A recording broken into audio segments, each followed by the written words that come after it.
အားလုံးပဲမင်္ဂလာပါဒီနေ့ကတော့ရာသီအကူအပြောင်းနဲ့လိုက်ဖက်မယ်မာလာထမင်းတုံနေလေးတို့ပြမှာမို့လို့ဗီဒီယိုလေးကိုဆောင်ကြည့်ကြည့်ပေးပါအောင်နော်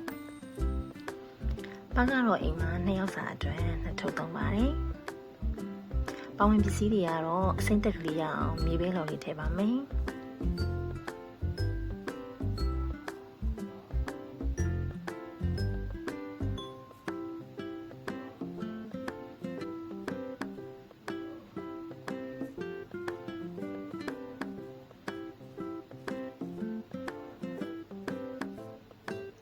စီပိုင်လေးဖြစ်အောင်ပဲမို့လေးထည့်ပါမယ်ပြီးရင်အလေးပင်ကျွမ်းငပြိုင်လေးပေါက်ပြီးတော့နှံဆန်အောင်နေပြရပါမယ်ဒီထမင်းတုပ်လေးကအရင်လဲလွယ်ကူတယ်ပြီးလို့ရှိရင်ကုန်ကျစရိတ်လေးတက်တာတော့အိမ်မှာညစာအဖြစ်တိတ်ပြီးတော့ခေါင်းချောက်စရာမလိုတော့ဘူးပေါ့နော်အခုတို့ရတဲ့ဥတုမျိုးနဲ့ဆိုရင်တော့အရန်ကိုပို့ပြီးတော့လိုက်ဖက်တာပေါ့နော်